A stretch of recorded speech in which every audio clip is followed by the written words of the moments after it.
Além da fotografia, qual mais na arte o senhor tem interesse? O senhor pinta?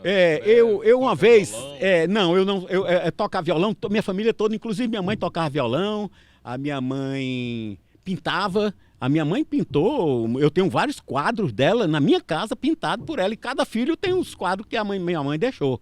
E em retribuição a isso, eu peguei uma fotografia 3x4 da minha mãe e com o pincel dela, com as tintas dela, pintei a minha mãe mais ou menos 15 por 20. Já no formato de uma tela. Mas era num papelão. E até hoje eu tenho guardado esse...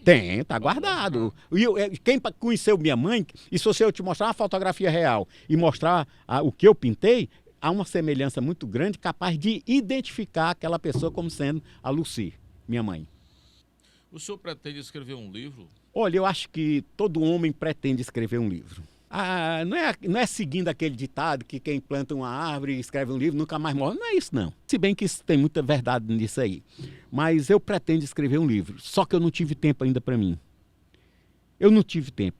Cada processo que eu faço, agora mesmo estou pegando vários processos, eu tenho que conhecer desde o início os fundamentos, o que disse fulano de tal, o que não disse, qual é o que é contra, o que é para que eu possa me posicionar de forma profissional e honesta dentro daquele contexto que está em formato de processo. Então, eu estudo tudo, e eu não tenho tempo. Mas quando eu tiver, eu não sei quando é que vai aparecer esse tempo, mas quando eu tiver, assim, um pouco descartado, que o próprio tempo vai descartar eu, você e outras pessoas, como já descartaram os nossos antepassados, né? Meu pai, que foi meu professor, acabou morrendo. O que é que ele é? Nada. O senhor me disse que a gente ia ser esquecido, todos nós vamos ser esquecidos. É verdade, né? Porque você verifica o seguinte, que as pessoas são naquele tempo uma coisa, representam uma entidade, representam uma cultura, representa uma espécie de relevante do ser humano. Mas depois entra para o esquecimento. Se eu perguntar a você o nome do seu bisavô, talvez você não saiba me informar agora. E é menos de 200 anos que ele existiu. Então nós esquecemos. Um dia eu e você nós vamos ser esquecidos. É verdade. Todas as pessoas vão ser esquecidas com o passar do tempo. Você vê essa meninada, eu tenho um neto, né? Tenho dois, né? Tenho um neto e uma neta. O netinho pinta, já está estuda no colégio militar. E tem uma netinha também que estuda num colégio que é sempre muito boa em língua estrangeira e tal, esse negócio todo. E tenho duas filhas. Eu tenho duas filhas. Uma é advogada, criminalista, certo? E a outra é professora de espanhol, faz parte do Centro de Línguas aqui do Piauí. Ela ensina espanhol e fala muito bem inglês. Quando a gente vai por aí para fora do Brasil, países que falam o idioma inglês, o que é que acontece? Ela que faz a nossa comunicação. Eu entendo muito pouco de inglês. Agora, de espanhol, eu até que... Manda bem. Eu compreendo. Eu sou entendido e me faço entender também. Muito bem. E qual seria o título desse livro? Rapaz, eu tinha até um título para esse livro, mas eu acredito o seguinte, as coisas não são totalmente estáveis. Tudo é instável. De acordo com o vento que sopra, de acordo com os acontecimentos daquela sociedade, de acordo com as alegrias que você conseguiu juntar, as tristezas que você conseguiu juntar, você acaba sendo modificado. E eu acredito o seguinte, que é preferível eu aguardar um pouco mais, enquanto eu tenho mais experiência, enquanto eu tenho mais cancha para escrever alguma coisa que eu possa ser lembrado por aquela obra. Porque, pessoalmente, eu sei que eu vou ser esquecido e você também vai. Mas você vê que alguns poetas, nós de vez em quando fazemos referência a eles. Então, eles não morreram. Morreram fisicamente, mas não morreram na nossa memória. Então, Zé, os seus hobbies, hora de lazer, como o senhor se diverte, relaxa? Olha, primeiro, eu não sou afeito à bebida. Eu não bebo nada que tenha álcool, nem mesmo vinho. Nada, mas nem um gole. Eu não gosto disso. É por opção e por saber que se eu tivesse algum dia embriagado, alguém poderia me matar sem eu ter condições de me defender. Então, eu decidi, eu me autodeterminei que não haveria de beber nenhuma bebida alcoólica. E assim aconteceu, entendeu? Então, eu não bebo nada e levo minha vida juntando cada dia mais experiências e vendo até onde a gente pode ir. Sou religioso? Sim, religioso esse nome às vezes não é bem empregado. Eu posso dizer a você que eu leio a Bíblia e que eu tenho um relacionamento com Deus. Eu mantenho um relacionamento com Ele.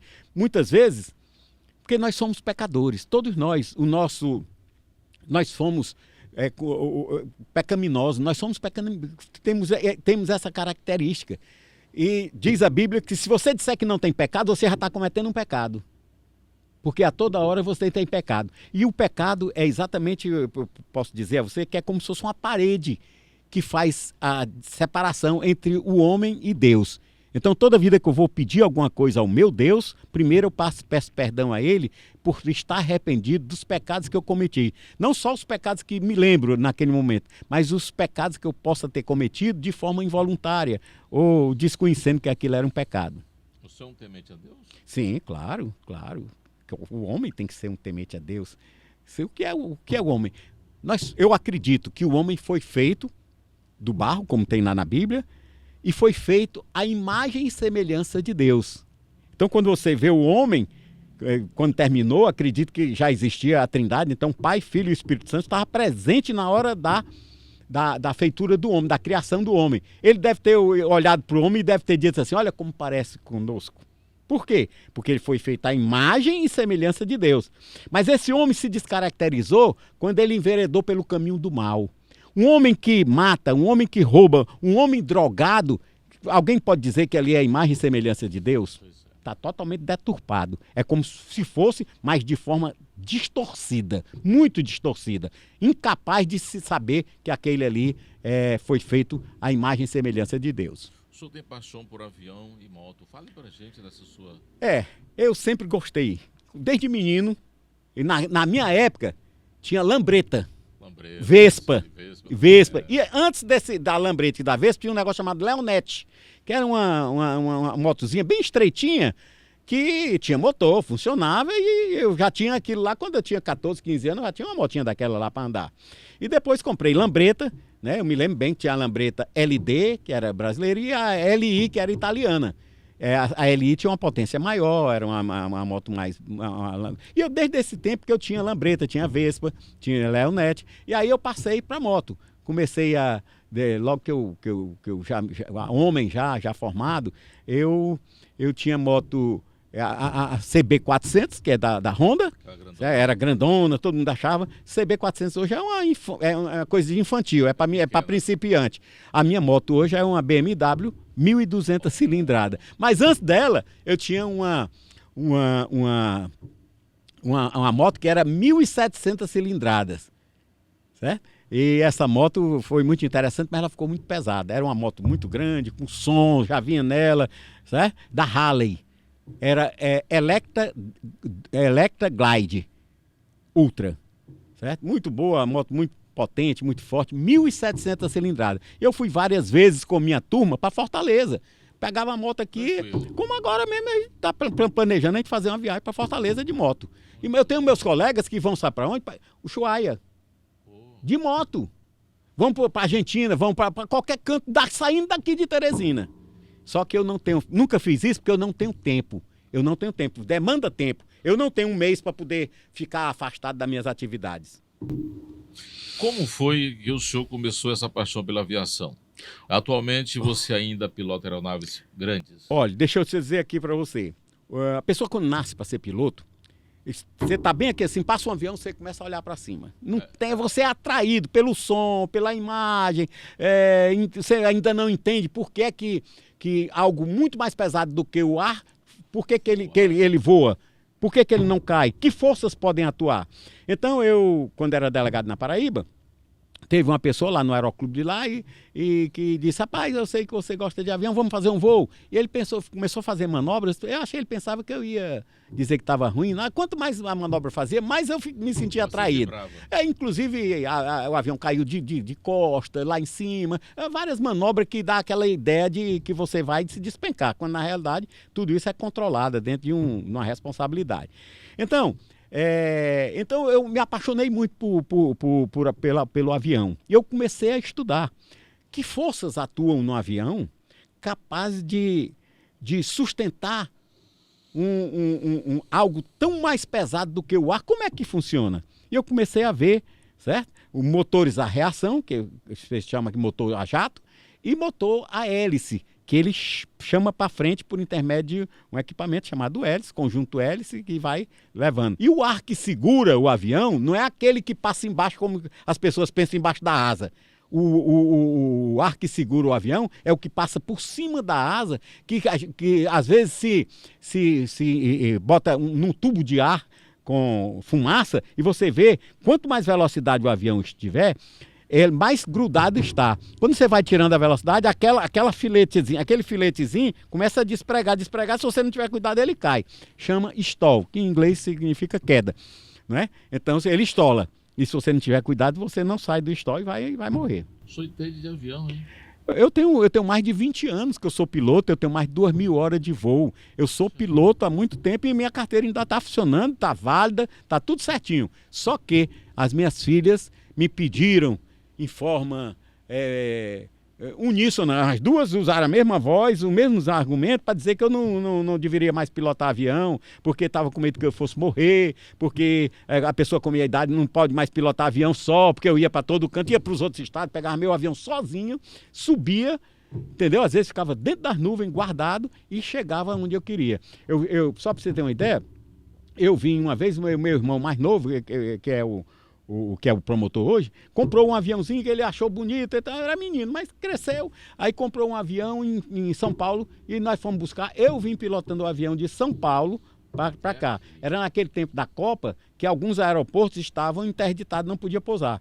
Então eu pousei em Montes Claros, depois fui pousar lá em Paulo Afonso, e de Paulo Afonso eu fui para Mossoró, aí é onde ele é promotor de justiça, e pousei o avião lá. E outra vez eu peguei também um avião em São Paulo, que eu comprei um avião, um Curisco, e fui, Curisco de asa afilada.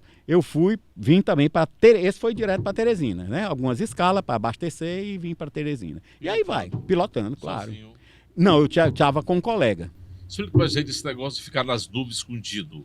O problema é que você perde os pontos de referência. Não tem como você saber se o avião está inclinado para a direita ou para a esquerda, para cima ou para baixo.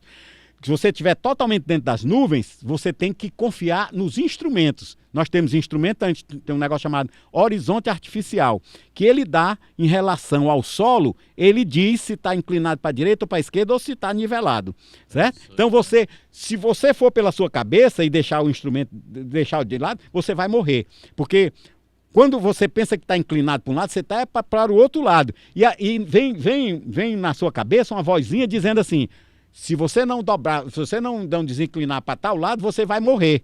Então, aquela sensação de que você vai morrer. Então, você acaba indo pelo seu instinto e deixa o equipamento, que o equipamento não tem emoção. O equipamento, ele estando perfeito, funcionando normal, ele dá a real posição no espaço que sua aeronave está.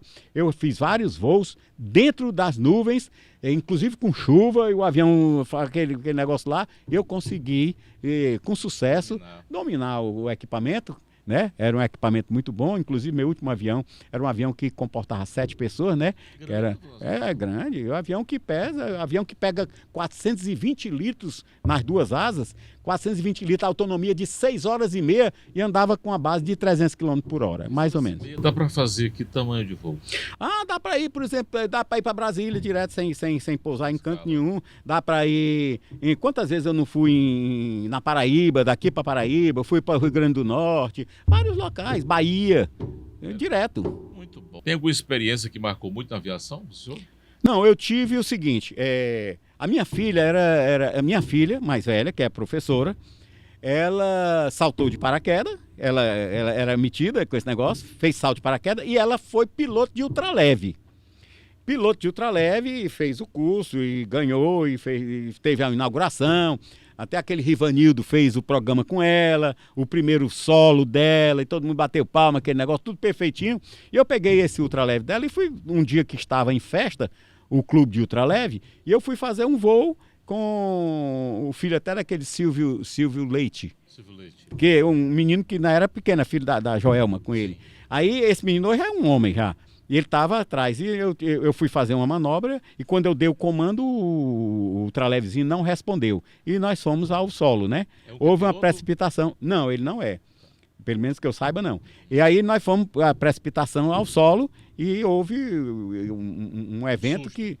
Um susto, mas de qualquer jeito eu quebrei a perna, né? Quebrei a perna, eu endireitou, isso não tem problema. Às vezes a pessoa estava lá no hospital, a pessoa, doutor, não sei o que, meu filho, o que foi que houve? Isso não é nada, daqui um dia está em ordem, acabou, não tem nada não. Entendeu? Você é um homem Tranquilo, não tem esse negócio. Eu também quebrei minha coluna nesse negócio aí, eu quebrei a L2 em 3 lugares, entendeu? Quebrei o pé e quebrei o pé, o calcanho e a fíbula, e quebrei o joelho todo. Aí fui cirurgiado aqui, deu certo, emendou direitinho, tá no lugar. Eu só preciso do meu pé e da minha perna para caminhar, não tem outra função. O senhor voltou a voar depois? Sim, claro!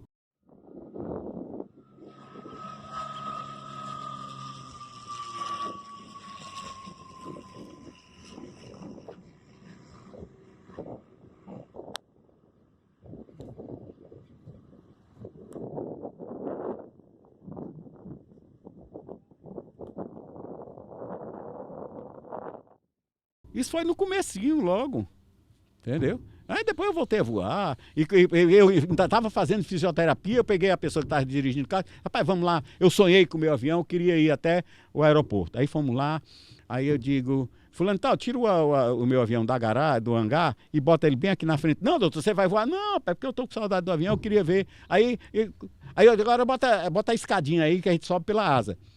E aí, não, aí eu fui vencendo o pessoal, até que me botaram, escorreguei aqui até ficar sentado na cadeira do copiloto.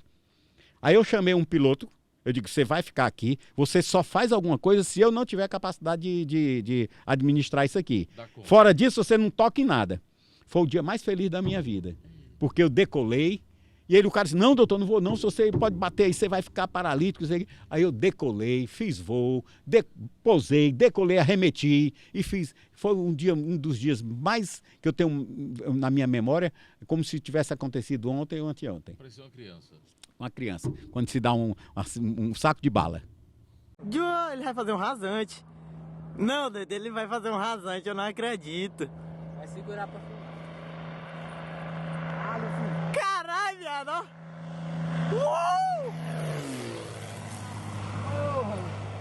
Ixi, Maria, a subida desse cara, louco.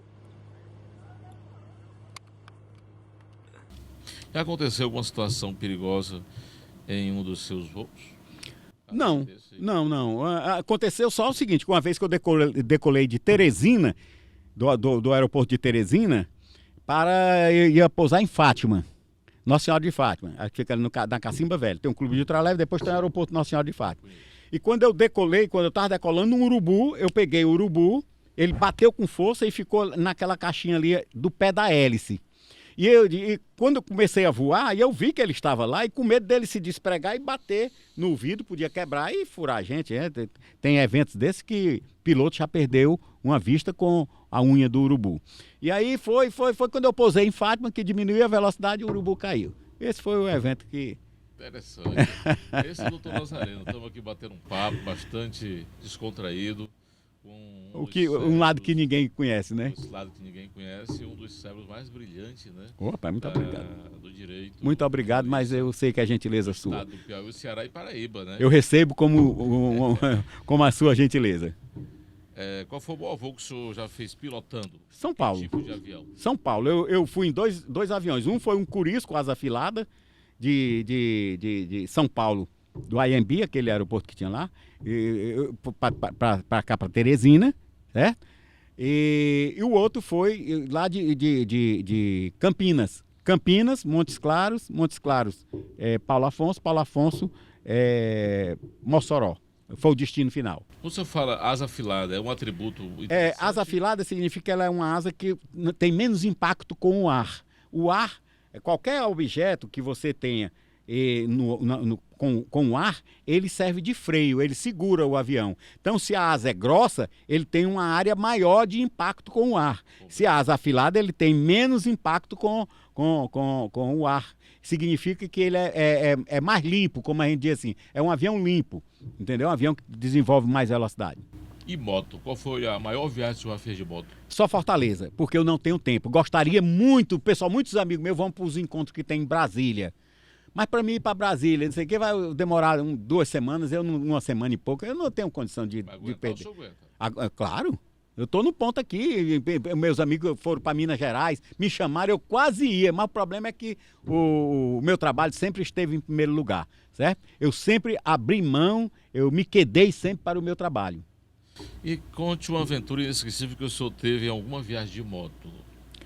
Olha, assim, eu não tenho uma aventura. A aventura, por si só, a viagem só, é uma aventura. É uma aventura. Você chega mais rápido que os carros, porque os carros vão... a gente passa na frente de todos, certo? Não costurando, mas quando dá para passar com segurança, você pode acelerar a moto, que ela acelera muito rápido e desenvolve e vai embora. E o carro ele não chega lá, entendeu? A não ser que seja uma distância muito grande, que ele vai querer botar 180, 200 km, aí eu não vou com essa velocidade. Pode correr risco? Todos nós corremos risco toda hora, independente de você gostar ou não, certo? Você, de uma hora para outra, você vai passando, cai um objeto lá de um edifício, pode te matar. Então, toda hora nós estamos correndo risco. Ontem caiu um avião na cidade do Maranhão de ontem, né? Eu vi, ele caiu, era um monomotorzinho e caiu em cima de uma casa. Só estava né? almoçando, né? Mas ali eu acredito que era tão pequeno porte que ele devia ter o peso muito pequeno. E aí ele deu para... Ninguém morreu, não matou ninguém, nem nada, e nem aconteceu nada, não quebrou muito pouca coisa. O avião é que ficou imprestável, porque o avião, depois que ele é acidentado, ele perde os parâmetros, certo? Qualquer coisinha não presta mais o avião, certo? Não, você não vai mais voar no avião que ele está tendendo para o lado da esquerda ou para o lado da direita, não tem como fazer isso, ok? Então um avião desse aí, ele se torna imprestável, vai servir só para... algumas peças para outros aviões. O avião é mais seguro do que andar de bicicleta, doutor? Sim, eu creio que é mais seguro. Nós costumamos dizer isso com base em estatísticas, que o avião só perde em termos de segurança para o elevador. Porque o elevador aqui, acolá também tem acidente. Um dia desse despencou um elevador, matou não sei quantas pessoas. Mas quanto mais você ouviu falar nisso? Quase ninguém ouve falar. Então, o avião só perde em termos de segurança para o elevador. Isso é estatística que me autoriza a dizer isso para você e para quem estiver ouvindo. O senhor gosta de futebol? Torce para algum time? De futebol? Sim. Não gosto de futebol. Acho um esporte que é a paixão do brasileiro. Eu sou brasileiro e não tenho paixão por futebol. Certo? Nem entendo de futebol, não tenho nenhum time, não torço por nenhum, nem simpatia eu tenho por time de futebol. Certo? Eu prefiro ter outros tipos de esporte que a Fórmula 1 me atrai muito mais a Fórmula 1. Certo? Aqueles campeonatos de Red Bull, que o avião fica desviando, também me atrai muito, me liga muito. E o outro esporte que eu gosto muito é do tiro, o tiro esportivo, né? Eu sou atirador esportivo, eu sou ligado ao Exército por causa disso aí, as minhas armas estão tudo relacionadas no Exército, e eu sou filiado a um clube chamado CRAC. O CRAC... Diga isso pra gente, doutor. O CRAC é um clube que tem vários estandes e oferece várias modalidades de tiro. Desde o tipo de arma que você vai utilizar para o campeonato, bem como a modalidade. Porque tem algumas modalidades que você atira e faz um percurso, e atira e faz o percurso e tá, aquele negócio todo. Tem outras que é tiro só de precisão.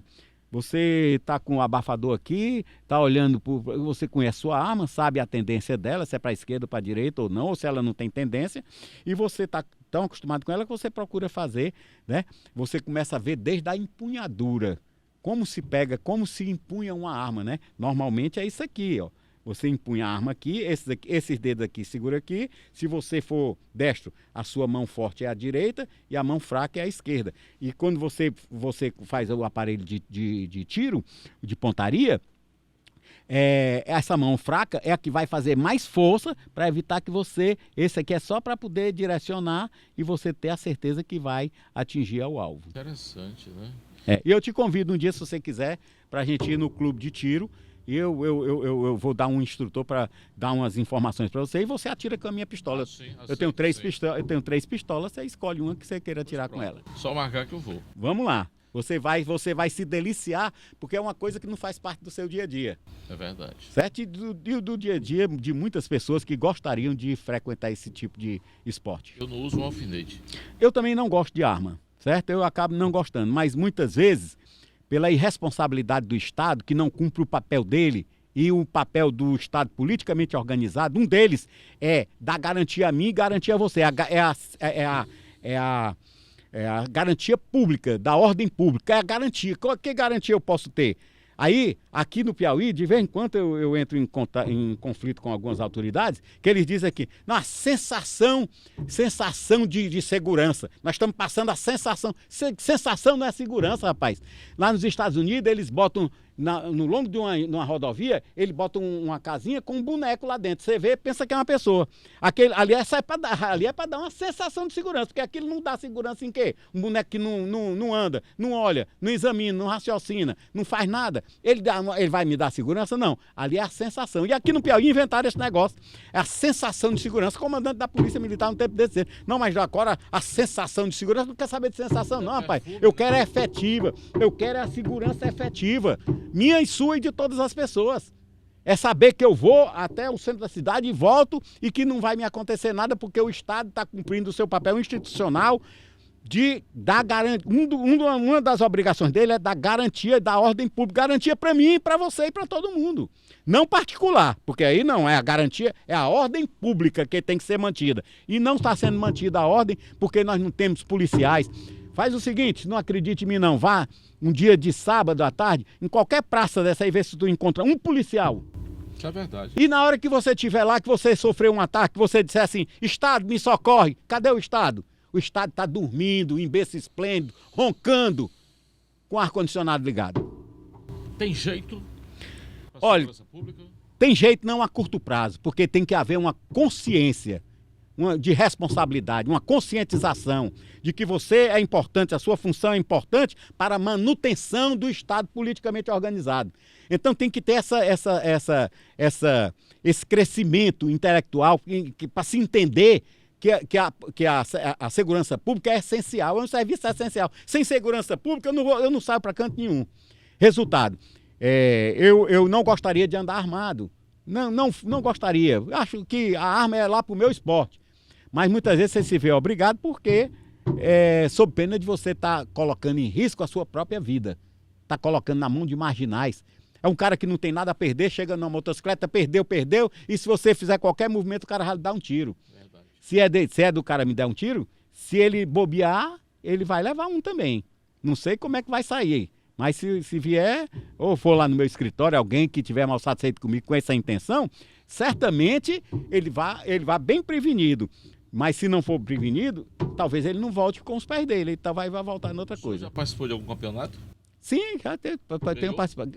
Alguns eu participo. E eu tenho inclusive meu neto que já ganhou medalhas.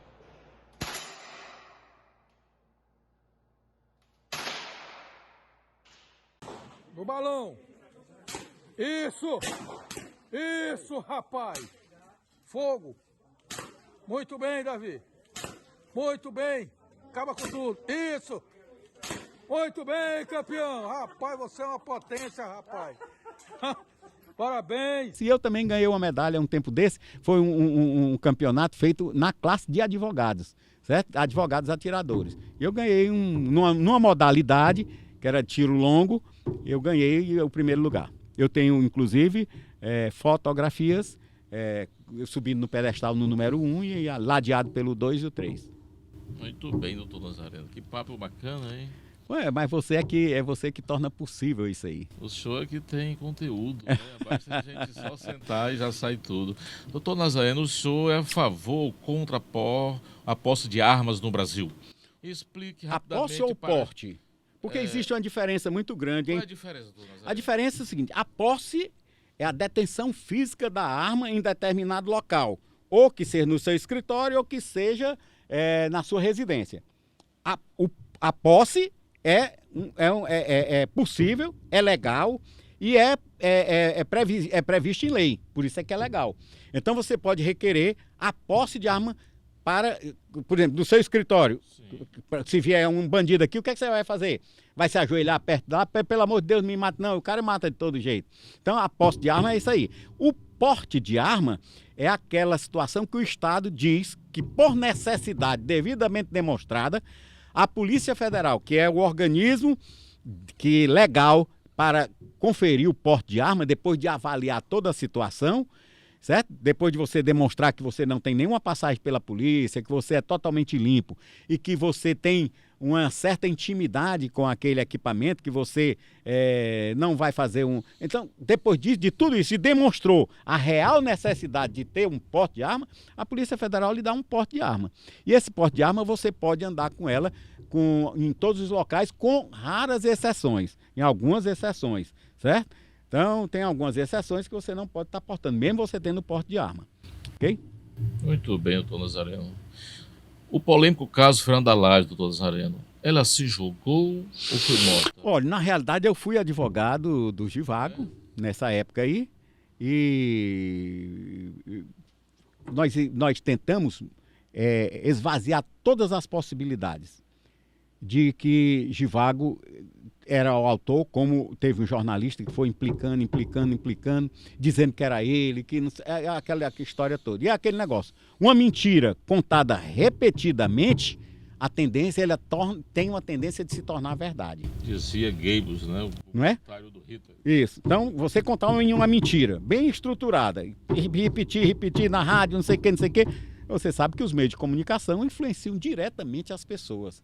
Certo? Se dependendo do comunicador, as pessoas pegam até o trejeito dele, aquele jeito dele, como do Chacrinha. Quantas pessoas não tentavam imitar o Chacrinha ou coisas parecidas ou pessoas parecidas com ele? Então, a gente Era sobre o caso Fernanda Lage. Sim, a Fernanda Lage, o que é que acontece? Começaram a dizer que era o Givago, não sei o que. Eu fui contratado pela dona Bizé, que é mãe do Givago, certo? A dona Bizé queria que eu ficasse e tal, e eu fiquei, e eu provei a hora que ele entrou em casa, a hora que ele saiu por intermédio das câmeras, que está dizendo o dia, a hora da entrada, o dia toda a vida que entrar um carro, mostra ali, e mostrei que nesse horário que ela foi lá, o Givago estava em casa. Outra coisa é que eu sugeri que fosse feito, por intermédio de uma reunião que nós fizemos na casa da dona Bizé, que fosse tentado trazer a Polícia Federal, porque a Polícia Estadual já não estava, o pessoal não estava mais acreditando. Dizia, porque tem um tio que é deputado, na época o senador era deputado. Tem um tio que é deputado, é da família rica, não sei o quê, então vamos para a Polícia Federal. E a Polícia Federal, por intermédio de Brasília, aceitou o caso porque não tinha como, porque era Brasília que estava mandando que ele entrasse no caso, a Polícia Federal. E a Polícia Federal, inclusive, eu ouvi do delegado, que não era só um delegado, eram alguns delegados, que foi a perícia mais cara que a Polícia Federal desenvolveu, foi nessa casa do Givago. E o que foi que descobriu? Conclusão, não pode dizer que ela se suicidou. Por quê? Porque ninguém viu ela se precipitando lá, ela se jogando. Mas a conclusão, que não tinha nenhuma outra pessoa, não foi possível detectar qualquer rastro, qualquer indício que mostrasse a presença de outra pessoa na cena, a não ser a da Fernanda Lage, só a dela. Então, excluiu, quando isso foi foi conclusivo. Né? E com isso aí, disse que só quem estava naquele andar, onde ela, inclusive com a sapatilha dela, deixou a marca ainda do pé dela na hora que ela estava levantando a perna para subir naquele parapeito lá, e que se precipitou. A Polícia Federal não pode dizer foi um acidente ou foi um suicídio, porque ninguém viu ela pulando. Né? Mas tudo indica, e para bom entendedor, para quem tem um senso de interpretação, tem a condição de interpretar, está interpretado de que ali foi um suicídio. Tem culpados, doutor Nazareno?